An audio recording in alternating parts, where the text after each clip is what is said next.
Lupin, échec à la reine, de Bertrand Puart, lu par Benjamin Jungers. Benjamin Ferrel remonta sur son nez saillant ses petites lunettes rondes qui avaient la fâcheuse habitude de glisser.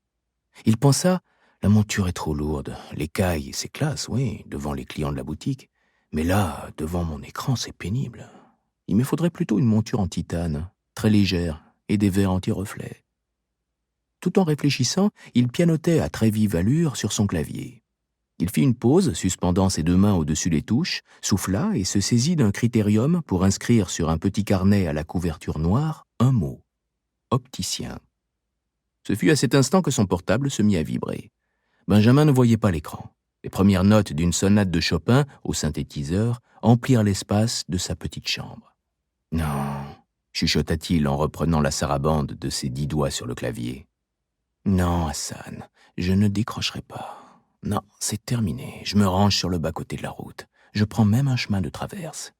Ami à vie, mais ne compte plus sur moi pour tes virées louches. » Il remonta à nouveau ses lunettes et lança une recherche sur ce nouveau moteur états-unien portant le nom fort étrange de Google et qu'il trouvait révolutionnaire.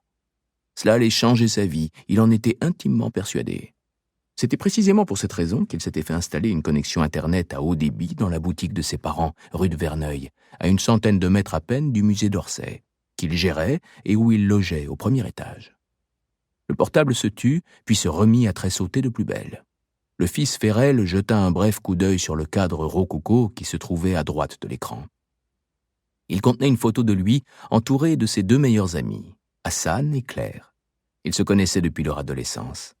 Ils étaient inséparables. 1h du matin. Ça s'arrange pas, lâcha Benjamin qui aimait parler seul. T'attendras bien que le jour se lève, mon cher Hassan. Cette courte scène offrait un résumé assez juste, en vérité, de la personnalité de Benjamin. Son esprit, d'une grande vivacité, se partageait entre la tendresse des vieilles choses, son métier d'antiquaire, et l'amour des nouvelles technologies, sa passion pleine et entière. Mais puisque la personne qui cherchait à le joindre insistait, il finit par retourner le portable. Ce n'était pas Hassan, ni Claire. Un étrange papa s'inscrivait sur l'écran, en gros pixels baveux. Il pressa la touche verte, les sourcils froncés. À cette heure, cela ne pouvait être qu'une urgence. « Papa ?» ?»« Ah, tu finis par répondre. » Il reconnut la voix de sa mère et fit une grimace. « Benjamin, avec qui ton père avait-il rendez-vous cette nuit ?»« Tu me parles de quoi, là ?» Le ton était sec. Il entendit Edith boire bruyamment avant de répondre. « Ton père recevait des clients ce soir ? Tu étais au courant ? J'ai entendu des cris provenant du bureau. Puis un coup de feu, tu entends ? Un coup de feu. Et là, Jules a disparu. » « Je comprends rien à ce que tu me racontes. Papa n'est pas avec toi ? Vous aviez pourtant une soirée. » »« Il était dans son bureau. Il y a eu du grabuge. J'ai entendu des coups de feu. J'ai tiré moi-même. » Benjamin se passa une main sur le visage. Entre la voix posée, calme et froide, la voix ordinaire, en somme, de sa mère, et les propos pour le moins décousus qu'elle tenait, il y avait une opposition flagrante. « Tu as tiré ? Mais sur qui ? Pourquoi ? » ?»« Je n'en sais rien. Mais tu le sais peut-être, toi. » »« Non, je ne connais pas l'agenda de papa heure par heure. Pourquoi as-tu tiré ? » ?»« J'ai pris peur, j'ai entendu des cris, des voix menaçantes. »« Tu penses que ça peut être un cambriolage ? » ?»« Je n'en sais rien. » répondit la mère. « Le bureau de Jules est en ordre. »« Mais lui n'est pas là. »« Non. »« Et le coffre ? » ?»« Fermé. » Benjamin soupira. Ses parents avaient-ils trop bu ? Une de leurs disputes pathétiques avait-elle mal tourné ? Que devait-il faire ? Il était tard, il commençait à être fatigué. Aurait-il la force de pédaler jusqu'à la villa pour très probablement assister à une nouvelle scène de ménage ?